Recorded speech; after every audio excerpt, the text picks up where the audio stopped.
चलिए दोस्तों, आज है 4 दिसंबर 2025। डेली करंट अफेयर्स के साथ आप लोगों के बीच हाजिर। चलिए अब आगे बढ़ते हैं। भारतीय रिजर्व बैंक ने हाल ही में एग्जीक्यूटिव डायरेक्टर नियुक्त किसे किया है? तो ऑप्शन हो जाएगा उषा जानकी रमन, रामकृष्ण चंद्र, टेसी थॉमस, उषा शर्मा। तो दोस्तों इसका आंसर हो जाएगा ऑप्शन ए, उषा शर्मा। चलिए अब आरबीआई के बारे में कुछ फैक्ट जान लेते हैं। भारतीय रिजर्व बैंक की स्थापना 1 अप्रैल 1935 को भारतीय रिजर्व बैंक अधिनियम 1934 के अनुसार हुई थी। आरबीआई यंग हिल्टन कमीशन के सिफारिश के आधार पर स्थापना किया गया था। भारतीय रिजर्व बैंक स्वामित्व सार्वजनिक स्वामित्व में हस्तांतरण अधिनियम 1948 के आधार पर आरबीआई का राष्ट्रीयकरण 1 जनवरी 1949 को हुआ। आरबीआई का केंद्रीय कार्यालय की शुरुआत कोलकाता में स्थापित किया गया, लेकिन 1937 में अस्थायी रूप से मुंबई में स्थानांतरित कर दिया गया। चलिए अब आते हैं नेक्स्ट क्वेश्चन की ओर। ग्रामीण प्रॉपर्टी को रेगुलाइज करने के लिए अपग्रेडेड ई स्वाथु 20 प्लेटफॉर्म किस राज्य ने लॉन्च किया है? दोस्तों इसका ऑप्शन हो जाएगा कर्नाटक, असम, तमिलनाडु, केरला। तो इसका आंसर हो जाएगा ऑप्शन ए, केरला। चलिए अब आगे आते हैं अगले क्वेश्चन की ओर। क्वेश्चन नंबर 3, काविंद-पड़ी गुड़ पाउडर किस राज्य से संबंधित है जिसे हाल ही में जीआई टैग दिया गया है? ऑप्शन ए कर्नाटक, बिहार, तमिलनाडु, केरला। तो दोस्तों इसका आंसर हो जाएगा ऑप्शन सी, तमिलनाडु। चलिए अब जीआई टैग के बारे में कुछ जान लेते हैं। पेरिस कन्वेंशन 1983 के तहत बौद्धिक संपदा अधिकार के घटक के रूप में शामिल विश्व व्यापार संगठन के ट्रिप्स आईपीआर के व्यापार संबंधी पहलू समझौते के तहत शामिल किया गया। भारतीय फ्रेमवर्क वस्तु का भौगोलिक इंडिकेशन अधिनियम 1999 जो कि 2003 में लागू किया गया।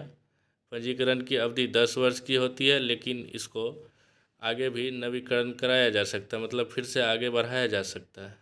रजिस्ट्री स्थान चेन्नई, जीआई के रजिस्ट्रार, पेटेंट, डिजाइन और ट्रेडमार्क के महानियंत्रक। इसकी नोडल एजेंसी है केंद्रीय वाणिज्य और उद्योग मंत्रालय के तहत उद्योग संवर्धन और आंतरिक व्यापार विभाग। चलिए अब आगे आते हैं अगले क्वेश्चन पर। 3 दिसंबर 2025 को भारत के पहले राष्ट्रपति डॉक्टर राजेंद्र प्रसाद की कौन सी जयंती मनाई गई? 140, 141, 142, 143।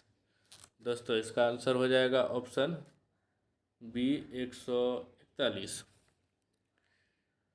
चलिए अब डॉक्टर राजेंद्र प्रसाद के बारे में कुछ फैक्ट जान लेते हैं।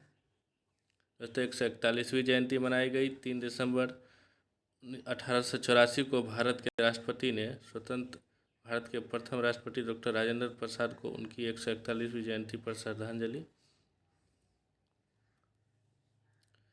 तो 3 दिसंबर 1884 को जेरेडाई सिवान बिहार में डॉक्टर राजेंद्र प्रसाद का जन्म हुआ। कांग्रेस से जुड़ा 1911 कलकत्ता अधिवेशन में भारतीय राष्ट्रीय कांग्रेस से आधिकारिक रूप से जुड़े। उसके बाद चंपारण सत्याग्रह, रॉलेट एक्ट, जलियांवाला बाग हत्याकांड, असहयोग आंदोलन जैसे महत्वपूर्ण आंदोलन में अपनी भूमिका निभाई। नमक सत्याग्रह 1930 में बिहार में महत्वपूर्ण भूमिका निभाई। आंदोलन के कारण कारावास का भी सजा भुगतना पड़ा। अंतरिम सरकार में 1946 में खाद्य एवं कृषि मंत्री बने। राष्ट्रपति के रूप में 26 जनवरी 1950 से स्वतंत्र भारत के प्रथम राष्ट्रपति के रूप में निर्वाचित हुए और 13 मई 1962 तक अपने पद पर बने रहे। लगभग 12 वर्षों से अधिक समय तक राष्ट्रपति बने रहे। इसके कुछ महत्वपूर्ण योगदान जैसे चंपारण सत्याग्रह 1922, उसके बाद इंडिया डिवाइडेड 1946, आत्मकथा 1946, बांकीपुर जेल में 3 साल की जेल के दौरान लिखी गई उनकी आत्मकथा, महात्मा गांधी और बिहार की कुछ यादें 1949, बापू के कदमों में 1954, आज़ादी के बाद से 1960, ये इनकी कुछ रचनाएं थी जो इन्होंने अपनी जीवन काल में महत्वपूर्ण रचना की। सम्मान भारत रत्न इनको 1962 में दिया गया और 28 फरवरी 1963 को पटना के सदाकत आश्रम में 78 साल की उम्र में डॉक्टर राजेंद्र प्रसाद की मृत्यु होगी। चलिए अब आगे आते हैं 5 नंबर क्वेश्चन पर। बिना पायलट वाले हवाई वाहन हेरॉन MK-2 को भारत ने किस देश से खरीदा? दोस्तों इसका ऑप्शन हो जाएगा इजराइल, रूस, फ्रांस और अमेरिका। तो ऑप्शन ए इजराइल। चलिए अब अगले क्वेश्चन की ओर आते हैं। भारतीय नौसेना दिवस हर साल किस दिन मनाया जाता है? 4 दिसंबर, 5 दिसंबर, 6 दिसंबर, 2 दिसंबर। तो इसका भी आंसर हो जाएगा ऑप्शन ए 4 दिसंबर। चलिए अब भारतीय नौसेना के बारे में थोड़ा सा फैक्ट जान लेते हैं। भारतीय नौसेना के जवानों ने 1971 में पाकिस्तान से युद्ध में पाकिस्तान को ज़बरदस्त शिकस्त दी, जिसके जश्न के रूप में 4 दिसंबर को भारतीय सेना के द्वारा यह दिवस भारतीय नौसेना दिवस मनाया जाता है। चलिए अब अगले क्वेश्चन पे आते हैं। डिजिटल सेफ्टी को बेहतर बनाने के लिए चर्चा में रहा संचार साथी ऐप निम्न में से किसके द्वारा विकसित किया गया है? रक्षा विभाग, गृह विभाग, वित्त मंत्रालय, दूरसंचार। दोस्तों इसका आंसर हो जाएगा दूरसंचार। चलिए क्वेश्चन नंबर 8। पंजाब जम्मू सीमा पर नशीले पदार्थों की तस्करी और आतंकवादी घुसपैठ को रोकने के लिए किसने एंटी टनलिंग सिस्टम को स्थापित किया है? BRO, BSF, SSB, CRPF। दोस्तों इसका आंसर हो जाएगा BSF। चलिए BSF के बारे में कुछ जान लेते हैं। सीमा सुरक्षा बल BSF की स्थापना यह 1 दिसंबर 1965 में हुए BSF की स्थापना की याद दिलाता है। BSF का आदर्श वाक्य है जीवन पर्यंत कर्तव्य, मृत्यु तक कर्तव्य है। BSF सीमा सुरक्षा बल अधिनियम 1968 के तहत संचालित होता है और यह गृह मंत्रालय के अंतर्गत आता है। चलिए अब क्वेश्चन नंबर 9 की ओर आते हैं।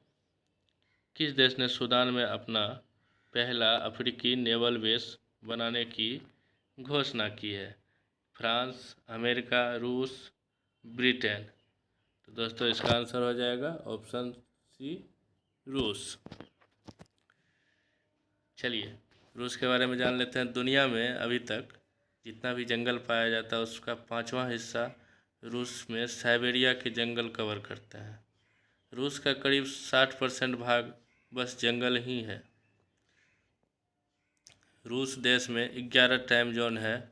रूस में एक तरफ सुबह के 7 बजते हैं तो दूसरी तरफ शाम हो रही होती है। मतलब एक ही देश में दिन और रात दोनों देखने को मिलता है। तो ये रूस की क्षेत्रफल और लंबाई की वजह से ऐसा हम लोगों को देखने को मिलता है। चलिए अब आते हैं 10 नंबर क्वेश्चन की ओर। आखिरी क्वेश्चन होगा, निम्न में से किस देश ने हाल ही में दशकों पुराने दोपहर में शराब की बिक्री पर लगे बैन को हटा दिया?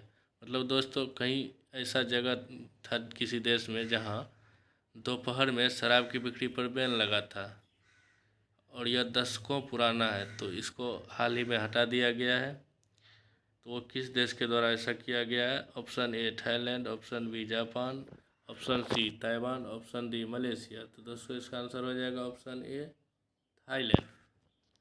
तो ऐसा करने वाला देश थाईलैंड है। आसियान देश के लिस्ट में थाईलैंड का नाम आता है। जैसे आसियान में अभी हाल फिलहाल में तिमोर लिस्ट को ऐड किया गया है, इसके साथ ही आसियान में कुल देशों की संख्या 11 हो गई है। आसियान की स्थापना 1967 में किया गया था। देख सकते हैं मैप में आप थाईलैंड का लोकेशन। चलिए दोस्तों अब आगे भारत के कुछ महत्वपूर्ण वैश्विक सूचकांक के बारे में देख लेते हैं।